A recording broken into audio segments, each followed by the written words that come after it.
Hello, everyone. This is a clip of an informal chat I had with Nisa from Italy from the chat box on Facebook. First, we speak a little about the Coyote Speaking Challenge. And then, Nisa asked me a question about what native speakers think when they hear somebody speaking English as a second language. Okay, let's get to it. So, hello, Matt. How are you? It's nice to see you. I saw you were doing these interviews with different people, and I think it's such a cool idea for your English, for you to exercise your speaking.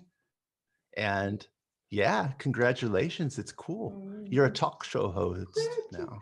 Thank you. For me, it's an honor listen your word because you listen my first step, my first messages that I send you in your challenge. So you know where is my level. Yeah, you have increased so much over the last month. Yes. It's incredible. And it's a great example of how when someone is motivated, really motivated, that you can really push your language so fast because you have been studying English for hours every day and doing a lot of speaking and joining different things and interviewing people. Thank you. I'm shy. Yeah. Yeah. Okay, but it's a great example to say to everyone that, as a trainer, as a teacher, people often ask me, how can I learn English very quickly? And at the end, it's all about motivation and time, of course. Yes. And motivation. I think the same thing. Fortunately, in the afternoon, I have time. And I dedicate my last, I think, 3 months totally for my English journey. Yes.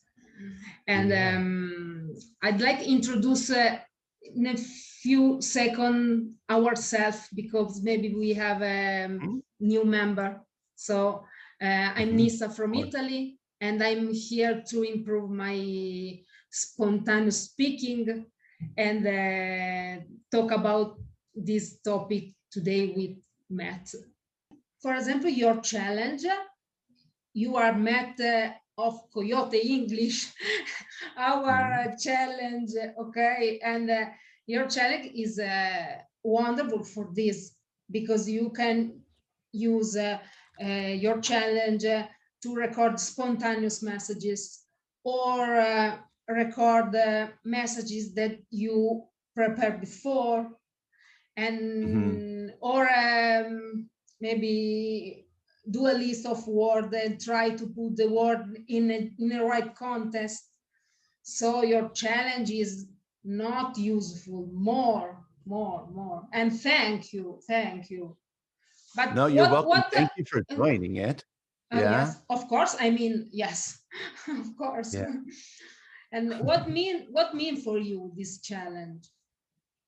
What does it mean for me? So I started that kind of as a little game or an extra activity in this charity group that I'm a volunteer teacher with, which you're in too, with Canguro English with Christian Saunders. Yeah.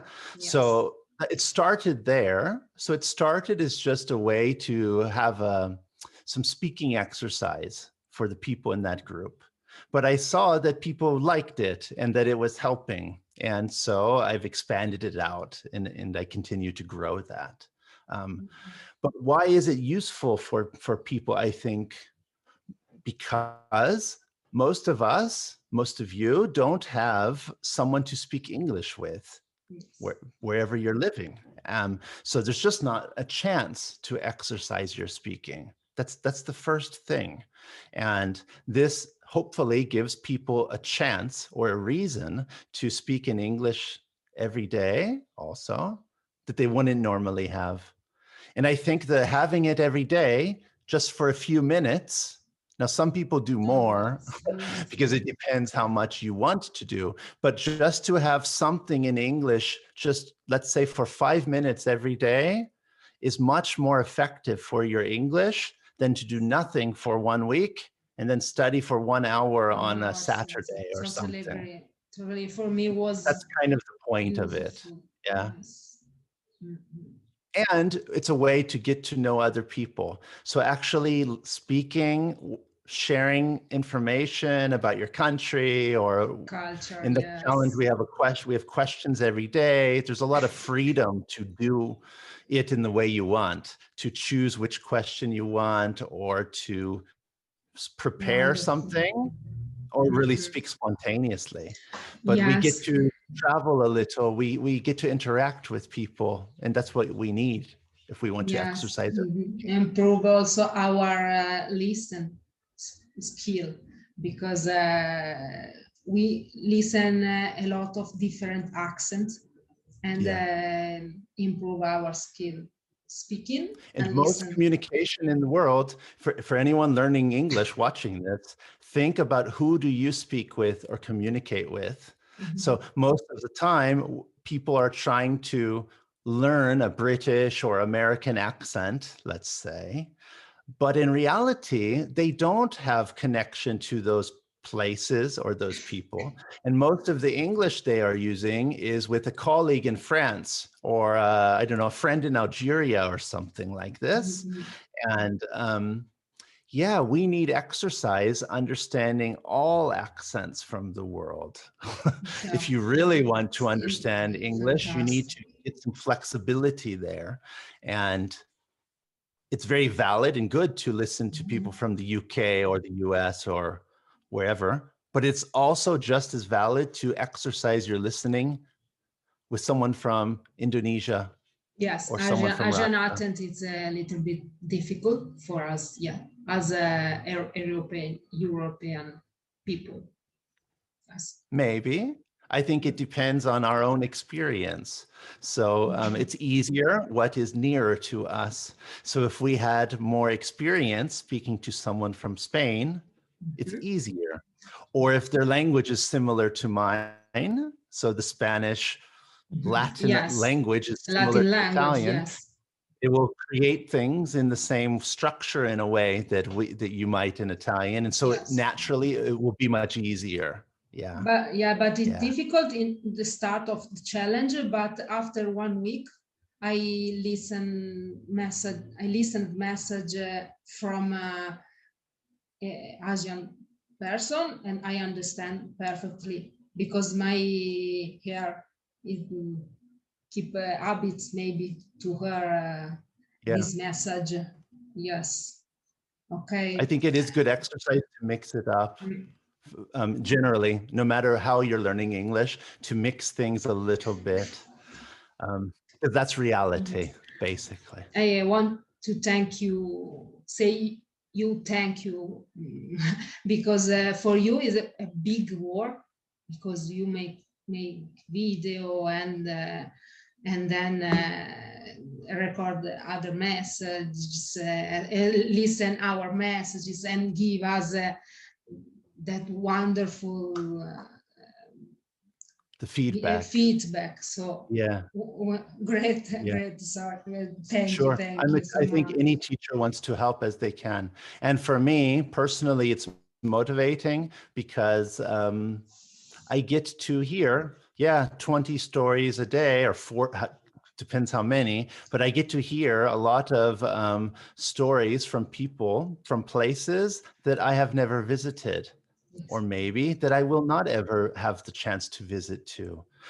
So it's nice. I love traveling, and I think that that's a little like traveling virtually in a way. Yes, and in this period is especially useful, especially in this. Especially in this, and they may sometimes share some photo. It's very good experience. This challenge. Thank you. And I try to ask you a thing, because when I talk with you about it, for me was a fundamental point in my English journey. So, what think a native speaker when I talk? Because I was afraid about it. I think that many people that Sure. will We're all watch this afraid. video are afraid Uh-huh. because you are not a speaker and I made a lot of mistake and maybe I want to say a thing but I don't use the right word. So what do you think, a native speaker? Right. So what do native speakers think when they hear someone speaking English as a second language, I think, right? Um, it's a very big question. And I think it always depends, of course, it always depends on the person in front of you and in the situation, always. But I have some good news, I would say, generally.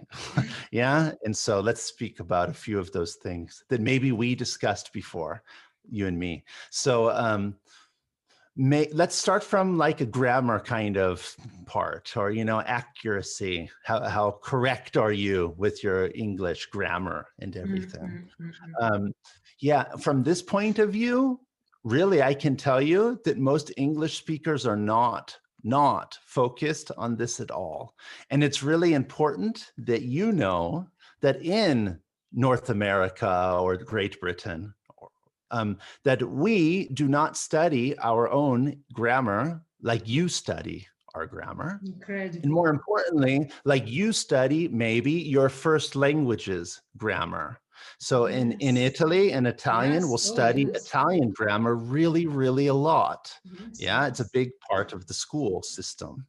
And if an Italian can speak with correct grammar, people would consider them educated and so on. Yeah, generally. Yeah, in our school system, let me speak for the US at least, that there is not a lot of studying of grammar. In fact, almost nothing. So I never had heard the word present perfect before in my life before I started teaching English as a second language.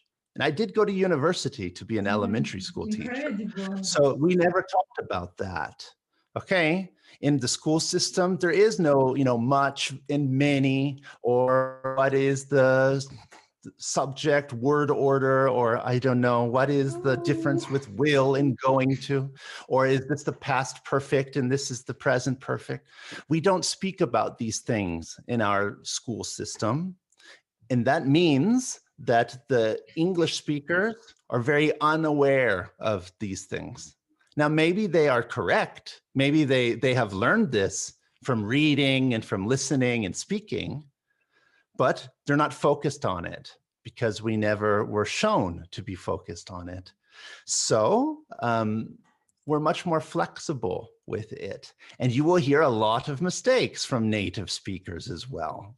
And if you look at politicians or CEOs or so from the US or Britain, you will see, if you actually listen to them speak, that they sometimes do make grammar mistakes, but that never stopped them from arriving to their position as well. It's important. So yeah, you can relax about that, I would say. Yes, this is a revelation. I don't know in English the word, but for me is incredible when I most English speakers, now there's always someone who's really focused on these things, but generally most people really just do not care, is what I would say. Now, is that good or bad is not for me to say, but that's the reality of it. Yeah.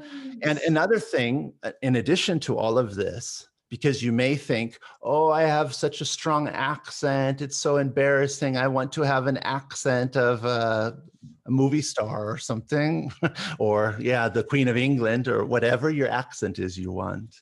But a few things. One, your accent is beautiful already, whatever your first language is. You should not be trying to take a British or American accent. I would ask you, which accent do you want? Because there are many. And then why? Another question is why? Do you feel that? And anyways, I have to be very transparent, honest. You will never have that accent completely unless you live there. And even then, after 20 years, studies have shown, and reality is, you probably will always have an accent a little bit from where you are. But that's not a bad thing. That's a good thing. It's part of who we are and where we're from. So first, I would try to let myself relax a little bit, that I need to have such a perfect accent. I need to have an accent that's clear for communication. There is no perfect accent, by the way. Whose accent are you choosing in English, and why are you choosing it? Is it just why? It's a historical thing because it's of a rich population or group. I mean, there are hundreds of English accents from native speakers. So you can't say that one is more valid than the other. Okay. But also remember this, that as a native speaker, we hear the world speaking our language as a second language. So in the world, there are maybe 2 billion people, something like that, that speak some level of English.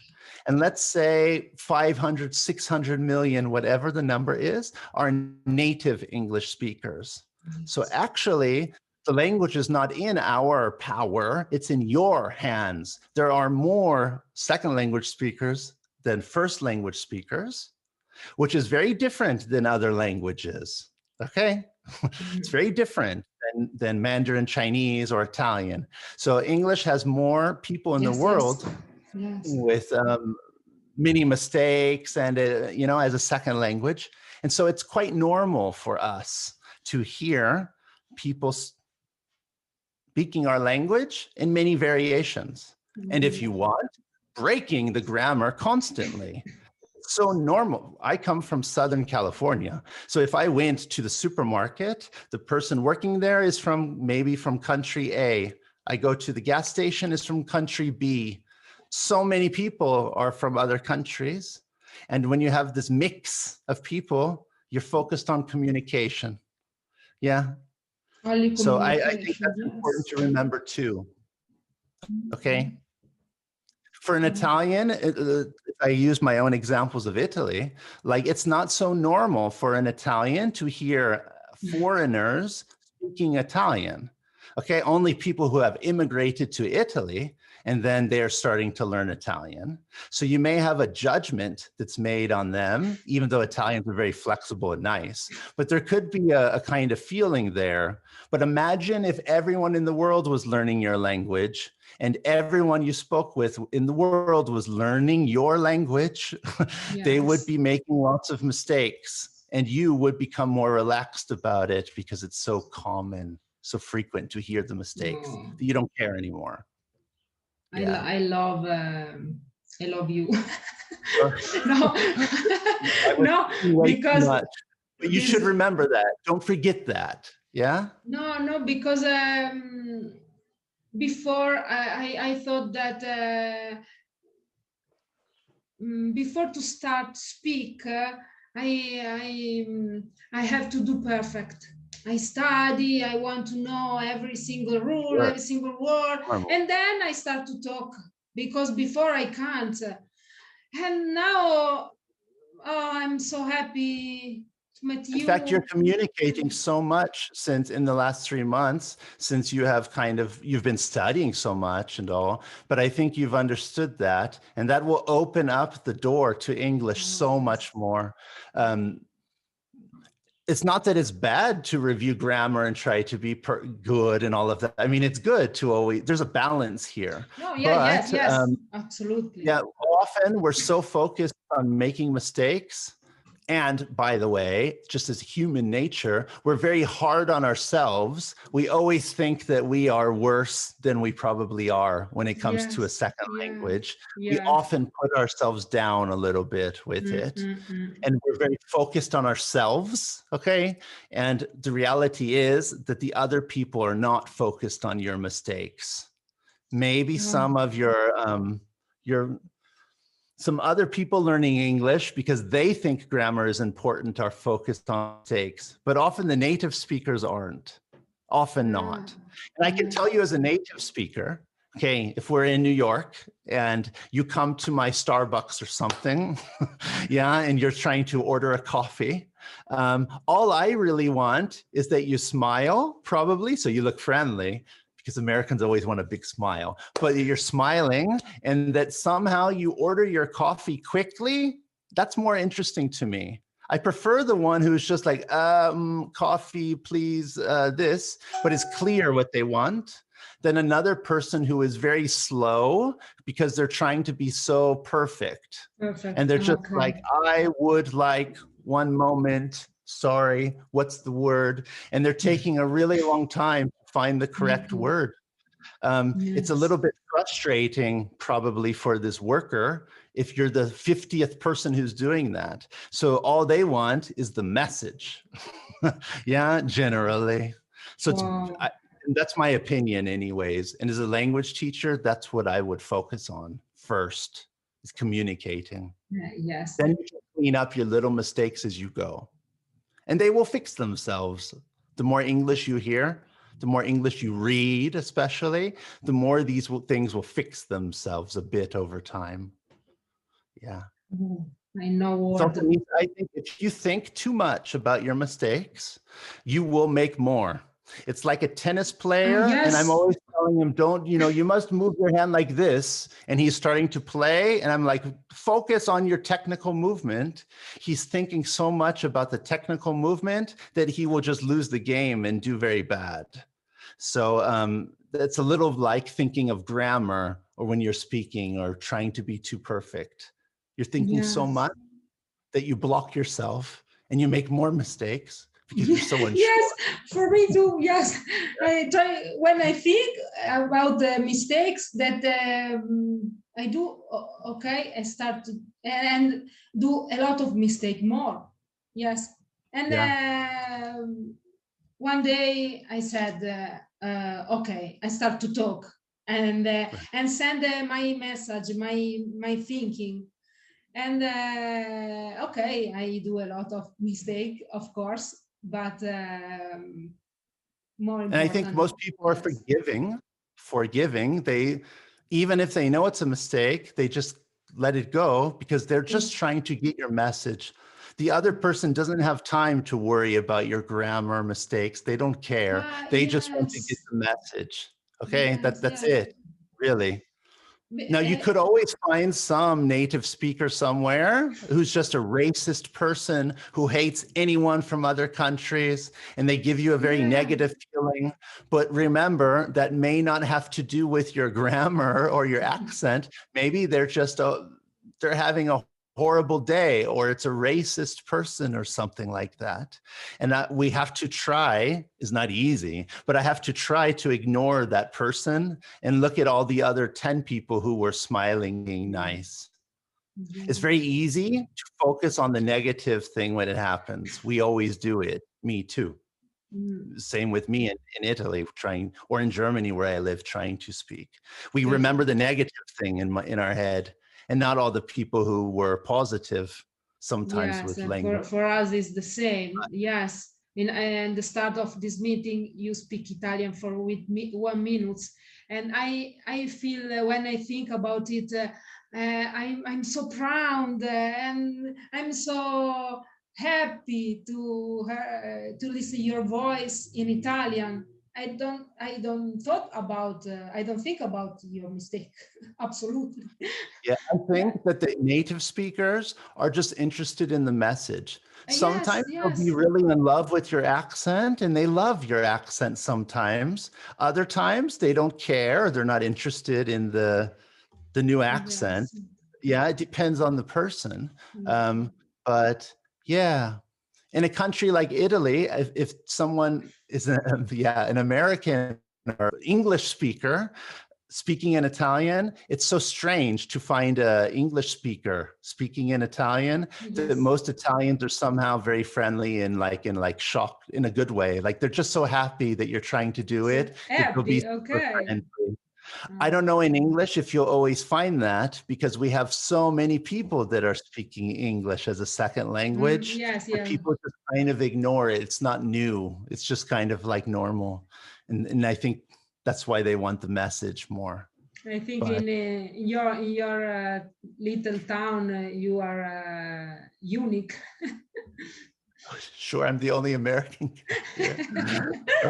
It can be good or bad, but yeah. But I also have gone through this. I think anyone learning a language goes through this process at some point where I am so frustrated that I have an American accent in Italian. I dream of sounding like a native Italian speaker. Like I really went through that period. And if I hear myself speaking in Italian, I can hear my American accent, and it frustrates me a little bit. But at some point, I just understand, yeah, that's me. I'm not Italian. I am from California. Like, that's part of me. It's okay that I have this accent, and I'm just communicating with it. And kind of, you learn to accept it in a way. And then I think life is a bit easier. Okay. It doesn't mean it's always easy. No, Because no. I've had also in Italy where if I speak with an American accent, where some friend, also friends or somebody will repeat something you say using your accent because they think it's funny or they think it's cute or they exaggerate it. They imitate your voice. And that can happen too when you speak in English. If you go to London and you have a new friend or someone repeats your accent because they think it's cute or they think it's funny. Yeah. And we have to just think sometimes they're not very aware that maybe you don't like it. Sometimes not so funny, but they probably have never learned another language. The person doing that probably has never learned another language. They don't really understand much about languages, and they aren't so sensitive about it, I'd say. But yes, that's a reality. So yes, because our accent is part of us, and yes, I become friends with my Italian accent. Yeah, right. You should. For me, an Italian accent, by the way, if you ask English speakers, I mean, these are always just personal feelings, but the Italian accent is always rated as one of number 1 or number 2 of the most beautiful accents in the world from English speakers. So you're lucky. You're lucky because most people would like an Italian accent, actually, in English. I didn't know. They think it's pretty or it sounds like music or it's sexy or something like this. Yeah, for sure. I'm So lucky. That's just you're just lucky. You're lucky in that case. I'm lucky because I'm talking with you. I'm so glad. But I think that your word will help a lot of people here because we have the same fare. So I think this is the people in the chat box. You should just use this group. If you watched this to this point, you're probably already a little active in the group.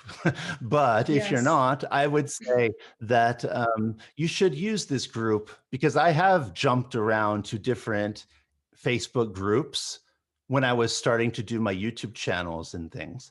And most of the groups weren't very welcoming. They weren't very safe, or there were a lot of guys looking to pick up girls, or there are lots of other things that had nothing to do really with exercising your English. It's like a jungle, you know, good and bad things. But the Chatbox group feels really safe to me. And I've seen people in this group really, really improve their English because they put themselves a little bit out there like you did, or some of the others with the off-the-cuff videos, or the Monday meetings in all with Mila and all of that. Fantastic. Yes. And yeah, that's the way that you can really improve your English for free. Okay. And yeah, use it. If you want to use it, it's a good place to do it. And it's for free, guys. Yes, incredible. For me, the same. And Chatbox is almost my family, English family. Yes, because there are a lot of people friendly, and we have an English teacher like you that help us in speaking. Of we have doubts. So it's wonderful. I think there's a reason that there are a lot of English teachers that hang around this group and come visit some from time to time. Yeah, because it's a good group, because it gives us positive energy too. It's really nice as a trainer or as a teacher to find people who are really motivated and who are passionate about learning. Yeah, it's something that makes us smile a lot, I'd say, and gives us energy and all that, because that's not always the case. So I think that's a reason you can find different teachers that are here from time to time who want to help people just because they want to help. Okay. Yeah. Thank you so much for your words. And for me, met you was incredible because changed my perspective, and from that moment I start to speak. So I'm so glad to talk with you, and I hope this will be useful for our chat boxers. And thank you. If you want to say something before we finish, because we can talk about this for I think 8 hours. Yeah. But my Zoom don't allow this. Well, So. yeah. No, nothing. Just yeah, keep going with your English. To you too, you're a great example. Follow what Nisa has done and just keep going in that same way. You know, find your motivation, whatever your motivation is, doesn't matter what it is, find it for you. And yeah, use that to open the door to English, because English will open the door to the world in so many ways. Of So course. find your motivation. That's what I would say. Yeah. Okay. Thank you. Yeah. Thank you. Thank you, guys. See you in the challenge, Matt, in a few days. Yeah. See you there. Mm-hmm. Bye-bye. And take it easy, and see you guys in the group. Bye. For more photo descriptions, check out one of these videos. And remember, communication first, always.